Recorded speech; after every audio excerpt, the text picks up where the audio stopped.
तो एपिसोड 1 के स्टार्ट होते ही हमें द न्यू गेट के बारे में बताया जाता है, जो कि एक आर्ट टेक्नोलॉजी का VR RPG गेम होता है। इस गेम में प्लेयर्स फ्रीली मूव कर सकते हैं, वो कहीं भी घूम सकते हैं और अपने फेवरेट स्पीशीज को लेकर अपना अवतार बना सकते हैं। इस गेम के अंदर आप अपने दोस्तों के साथ मिलकर खतरनाक मॉन्स्टर का सामना कर सकते हैं, या ट्रेडिंग करके पैसा कमा सकते हैं, या तो आप ब्लैक स्मिथ बनकर खतरनाक वेपन्स भी बना सकते हैं। आप इस गेम में अपनी इमेजिनेशंस को रियलिटी में बदल सकते हैं। The new gate. लेकिन एक दिन इस गेम को खेलते खेलते लोगों की मौतें होने लगती है।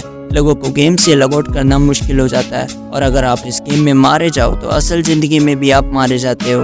अब इस जगह कुछ स्केलेटन्स लोगों को मार रहे होते हैं। स्केलेटन्स एक लड़की पे हमला करने ही वाले होते हैं, तभी एक लड़का वहां आकर उस लड़की को बचा लेता है। वो हमारा मेन कैरेक्टर होता है और वो बहुत ही आसानी से उस स्केलेटन को ख़त्म कर देता है। वो इस गेम को जल्द ख़त्म करने के लिए उन स्केलेटन से लड़ रहा है, और इस बंदे का नाम शिन है।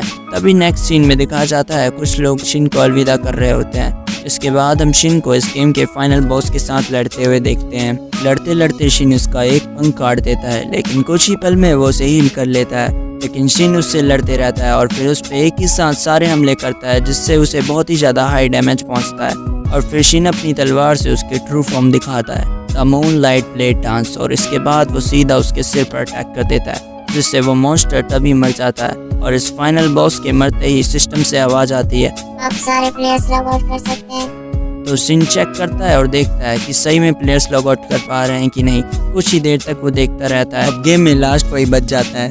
वो लॉग आउट करने जा ही रहा होता है, तभी उसे आवाज़ आती है और वो देखता है उसके पीछे एक नया गेट खुल जाता है। गेट में से तेज रोशनी आती है। शिन अपनी आंखें खोलता है और देखता है वो किसी और जगह पे ही होता है, और ये दुनिया शिन को कुछ ज़्यादा रियलिस्टिक लग रही होती है। तो शिन अपना स्टेटस खोलता है और देखता है कि उसका स्टेटस बहुत हाई हो चुका था, क्योंकि उसने फाइनल बॉस को हराया होता है। और अब शिन लॉग आउट करने की सोचता है। वो सिस्टम में जाकर देखता है कि उसके सिस्टम में लॉग आउट का ऑप्शन ही नहीं होता है। तो शिन चेक करता है कि गेम में उसके अलावा कितने लोग ऑनलाइन हैं, लेकिन उसका ये गेम दोस्तों नेटवर्क से कनेक्टेड ही नहीं होता है। और अगर उसका ये गेम नेटवर्क से कनेक्टेड नहीं है तो वो इस गेम को आखिर कैसे खेल पा रहा है। तो यानी ये सब हकीकत है दोस्तों। और ये सब जानकर शिन परेशान होने लगता है, लेकिन इसके बाद वो अपने आप को शांत करता है और इसके बाद वो एक आइटम निकालता है। उसका यह आइटम हवा में जाते ही एक चिड़िया बन जाता है। फिर शिन उस चिड़िया का पीछा करते हुए दूसरी तरफ जाने लगता है, और ये आइटम शिन को उसके घर तक ले जाता है। उसके बाद शिन भागते भागते एक टाउन के पास आ जाता है, लेकिन शिन के हिसाब से ये टाउन यहाँ पहले नहीं था। लेकिन शिन ये सब छोड़कर जंगल में अपने घर पर आ जाता है। यहाँ आते ही वो देखता है कुछ लोग एक लड़की से बहस कर रहे होते हैं कि अपने बॉस को बुलाओ, वरना हम तुम्हारे साथ जबरदस्ती करेंगे। और उसके बाद वो उस लड़की को अपने साथ ले जाने लगते हैं। लेकिन तभी इनके सामने एक बहुत बड़ा खतरनाक मॉन्स्टर आ जाता है, जिसे देखकर वो दो लड़के भाग जाते हैं, लेकिन वो लड़की डर के मारे वहीं गिर जाती है। तभी उसी वक्त वो मॉन्स्टर लड़की पर हमला कर देता है, लेकिन शिन उस लड़की को बचाने वहाँ पहुँच जाता है और उसके साथ लड़कर उसे एक ही बार में हरा देता है। अब नेक्स्ट सीन में वो लड़की शिन को उसकी जान बचाने के लिए शुक्रिया कह रही होती है। फिर वो शिन को अपना नाम बताती है, टीरा लुसेंट। शिन भी उसको अपना नाम बताता है। शिन का नाम जानने के बाद टीरा उससे पूछती है, क्या तुम यहाँ मेरे मास्टर से मिलने आए हो? शिन को उसकी बात कुछ समझ नहीं आती है। टीरा कहती है, मेरे मास्टर को यहाँ सब लोग जानते हैं, द मून सेक्टर स्नी राइजर। शिन ये नाम सुनते ही रानी से पूछता है, क्या तुम एक खूबसूरत एल्फ की बात कर रही हो? दोस्तों स्नी शिन के गेम सपोर्ट कैरेक्टर में से एक होती है, लेकिन तभी शिन देखता है टीरा उसे शक की नज़रों से देख रही है। तो शिन कहता है, वैसे वो कहाँ पर? लेकिन टीरा कहती है, मैं तुम्हें अभी कुछ नहीं बता सकती, क्योंकि तुम मुझसे अभी अभी मिले हो, लेकिन मैं तुम्हारा संदेश उनके पास पहुँचा सकती हूँ, क्योंकि मेरा काम है स्टोर की देखभाल करना और मास्टर के संदेश लेकर जाना।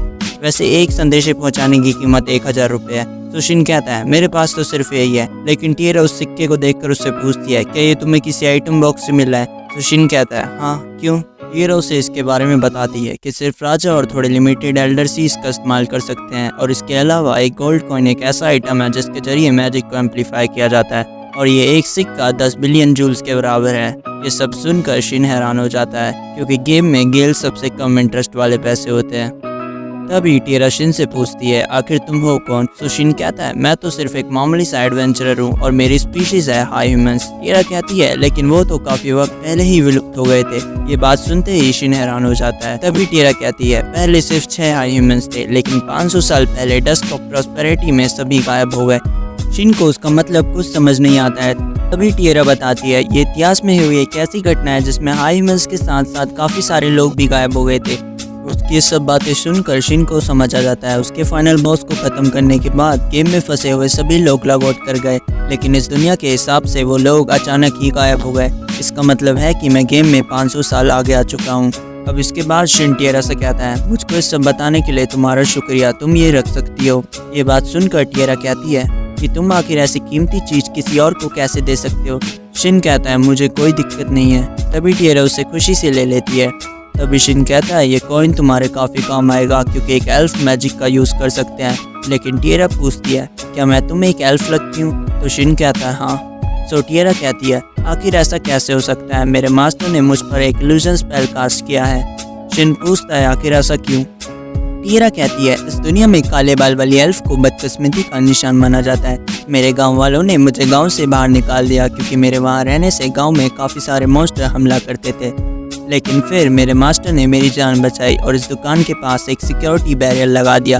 उन्होंने मेरे असली रूप को भी छुपा दिया, जिसके कारण मैं 100 सालों तक अच्छे से जी। लेकिन उसके बाद इस लड़की पर हमला हुआ।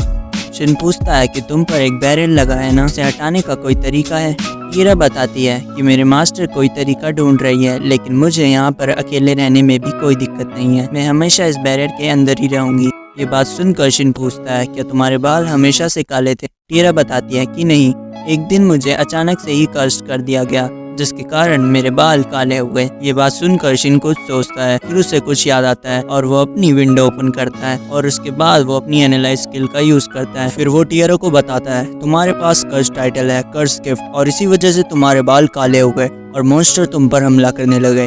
वैसे मैं तुम्हें बता दूं तुम्हारे कर्स को हटाने का एक तरीका है। और इसी के बाद शिन टिएरा को अपने मैजिक से प्योरीफाई करने लगता है। शिन का मैजिक काम करता है मगर थोड़ा सा ही काम करता है।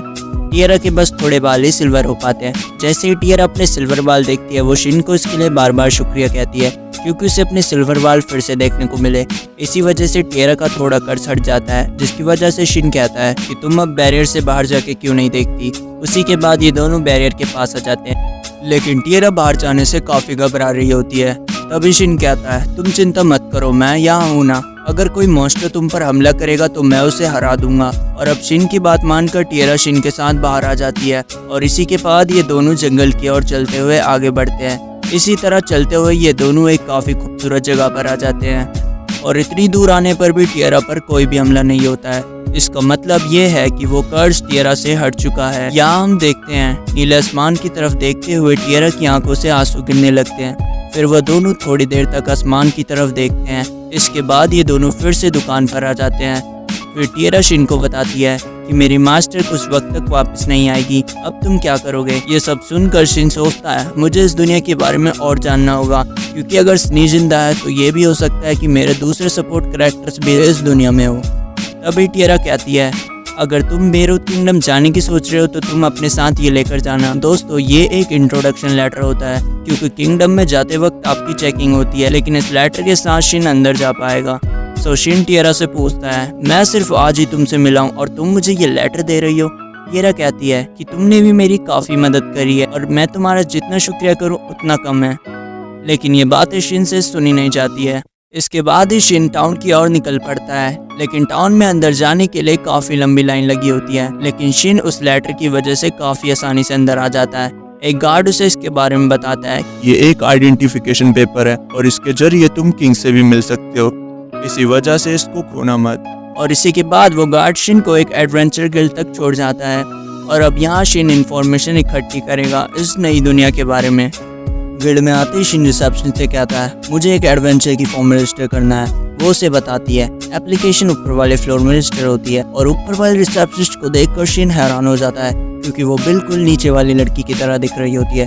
सो वो बताती है कि वो मेरी ट्विन सिस्टर सेलिसा है और मैं हूँ सिलिसा। वो कहती है पहले आपको इनिशियल फी देनी होगी, फिर आप इस फॉर्म को फिल करिए। फिर शिन इंतजार करने लगता है क्योंकि गिल्ड कार्ड को बनने में पूरा एक दिन लगता है और वहाँ पर मौजूद लोगों को देखकर शिन कहता है इन सभी लोगों की टूल्स की क्वालिटी तो बहुत ही ज़्यादा लो है। लेकिन तभी सेलिसा वहाँ आती है। सेलिसा को देखकर शिन थोड़ा हैरान हो जाता है। कहती है कि जब मेरे पास ज़्यादा काम नहीं होता तो मैं यहाँ आ जाती हूँ और इसके बाद वो शिन के साथ बैठ जाती है। और शिन को खाना खाने के लिए कहती है। उसकी बातें मानकर शिन खाना खाने लगता है, लेकिन सेलिसा लगातार उसे घूर रही होती है। तो शिन बोलता है क्या हुआ? तो सेलिसा कहती है मैं तुमसे एक बात पूछना चाहती हूँ। मैंने सुना है कि तुम्हें मून सेंटम की तरफ से एक लेटर ऑफ इंट्रोडक्शन मिला है। तो शिन कहता है हाँ। तो सेलिसा कहती है क्या मैं उसे वेरीफाई कर सकती हूँ? शिन कहता है मैं अभी तो यहाँ आया हूँ और इतनी जल्दी तुम मुझे गिल्ड मास्टर से मिलाना चाहती हो? फिर सेलिसा बताती है कि तुम्हारे पीछे जो इंसान बैठा है वो ही गिल्ड मास्टर है। तभी वो दूसरे कमरे में अपना परिचय करता है। मैं बरलेक्स हीम हूँ, गिल्ड मास्टर। मैं सीधा काम की बात करता हूँ। क्या मैं तुम्हारा लेटर ऑफ इंट्रोडक्शन देख सकता हूँ जो तुम्हें मून सेंटम से मिला है? शिन इसकी मंजूरी दे देता है और अब वो उस लेटर को वेरीफाई करता है, एक दूसरा लेटर उसके पास रखकर। अब वो लेटर ग्रो करने लगता है। ये देखकर गिल्ड मास्टर उससे पूछता है ये लेटर तुमको किसने दिया, स्नी या टिएरा? शिन कहता है टिएरा ने। तभी गिल्ड मास्टर कहता है लगता है वो तुम्हें एक बात बताना भूल गई। छोड़ो मैं तुम्हें बता देता हूँ। एक लेटर ऑफ इंट्रोडक्शन के साथ तुम ज़्यादातर देशों में बिना किसी चेकिंग के अंदर जा सकते हो और बेरूत किंगडम में किंग से भी मिल सकते हो। ये एक काफ़ी पावरफुल आइटम है जिसके कारण काफ़ी लोग इसे चुराने की फिराक में रहते हैं। इसलिए मैं तुम्हें ये बताना चाहता हूँ कि अगर तुम इसकी देखभाल नहीं कर सकते तो तुम इसे यहीं जला दो। तो शिन कहता है टिएरा ने लेटर मुझे बहुत ही भरोसा करके दिया है तो मैं इसे जला नहीं सकता। ये सुनकर मास्टर मुस्कुराते हुए कहता है यही मैं तुमसे सुनना चाहता था, मुझे तुम पर यकीन था। तभी गिल्ड मास्टर शिन को बताता है कि मैं तुम्हारी स्किल टेस्ट कर रहा था। ये बात सुनकर शिन हैरान हो जाता है। अगले ही सीन में हम देखते हैं शिन थके होने के कारण आते ही सो जाता है। अब सुबह हो जाती है। फिर शिन गिल्ड में जाता है और सेलिसा को शुक्रिया करता है क्योंकि उसी ने उसको वो होटल बताया था जहां वो रात को अच्छे से सो पाया। मगर शिन यहाँ पर कुछ अलग कपड़ों में आया होता है और इसकी वजह यह है कि उसकी रैंक बहुत कम होती है, इसलिए उसे हाई रैंक वालों की तरह कपड़े नहीं पहनने चाहिए। और इसी के बाद सेलिसा शिन को उसका गिल्ड कार्ड दे देती है। सेलिसा शिन को बताती है ए से लेकर जी तक नॉर्मल रैंक्स हैं और F और SS रैंक हाई होती है और मिशंस करके आप अपनी रैंक को भी बढ़ा सकते हैं और आप अपनी रैंक से 2 हाई रैंक वाले मिशन भी ले सकते हैं। लेकिन शिन अपनी जॉब पहले डिसाइड कर चुका है। सबसे पहले वो एक ग्रास को हार्वेस्ट करेगा और इस काम को बिना किसी लिमिट के कर सकते हैं। इसके बाद शिन अपनी जॉब के लिए निकल पड़ता है। तभी सेलिसा बोलती है बारलेक्स ने भी इसकी स्किल्स की काफ़ी तारीफ करी थी लेकिन ये अपना हुनर यहाँ दिखा नहीं रहा है। अगले ही पल में हम शिन को जंगल में जाते हुए देखते हैं। शिन को यहाँ पर 3 घंटे हो चुके हैं लेकिन वो अभी तक एक भी ग्रास ढूंढ नहीं पाया है। तभी शिन की विंडो में उसे कुछ दिखाई देता है जो उसे थोड़ा अजीब लगता है, जिसकी वजह से वो दूसरी तरफ आकर देखता है और वो ये देखकर हैरान हो जाता है। वहाँ पर एक स्कल फेस जैक होता है जिसकी रैंक काफी हाई होती है और इस मॉन्स्टर ने एक घोड़ा गाड़ी को भी तबाह कर दिया। शिन ने भी गिल्ड में दूसरे लोगों से ऐसी कई बातें सुनी थी कि कई लोग स्कल फेस के अटैक से मारे जा रहे हैं। तभी शिन इससे लड़ने के लिए बाहर आ जाता है और उस मॉन्स्टर से लड़ने लगता है, लेकिन वो मॉन्स्टर काफी ताकतवर होता है और उसके हाथ में एक काफी पावरफुल तलवार होती है, लाइट टाइप स्वॉर्ड। तो शिन उस मॉन्स्टर पर लगातार काफी सारे हमले करने लगता है जिसकी वजह से उसे काफी डैमेज पहुंचता है। लेकिन उन हमलों की वजह से शिन की तलवार की हालत काफी बुरी हो जाती है। अगर वो और हमले करेगा तो उसकी तलवार टूट जाएगी, जिसकी वजह से शिन अपनी पावर लिमिट को ऑफ कर देता है ताकि उसकी फुल पावर रिलीज हो। तभी शिन गहरी सांसें लेकर उस मॉन्स्टर पर हमला कर देता है। उस हमले की वजह से शिन की तलवार टूट जाती है लेकिन वो मॉन्स्टर मर जाता है। मॉन्स्टर के मरने के बाद उसमें से एक जेम स्टोन निकलता है तो शिन उस स्टोन को उठा लेता है। दोस्तों शिन को अब ये पता चल चुका है कि ये गेम अब हकीकत बन चुका है, लेकिन उसे अब मजा आने लगा है। दोस्तों जब शिन ने स्कलफेस पर अपना आखिरी वार किया था तो स्कलफेस की तलवार उसके हाथों से छूटकर आसमान में चली गई थी और वह तलवार सीधा उड़ते उड़ते एक महल के अंदर आकर गिर जाती है। उसी महल में हम एक सुंदर लड़की को देखते हैं जिसके कमरे में वो तलवार आके गिरी होती है। दोस्तों आगे जाके शिन का सफर और रोमांचक होने वाला है, तो इस वीडियो को लाइक जोर से कर देना और चैनल को सब्सक्राइब कर देना। और अगर आप चाहते हो मैं इसका एपिसोड सेकंड लाऊं तो कमेंट में जोर से बताना।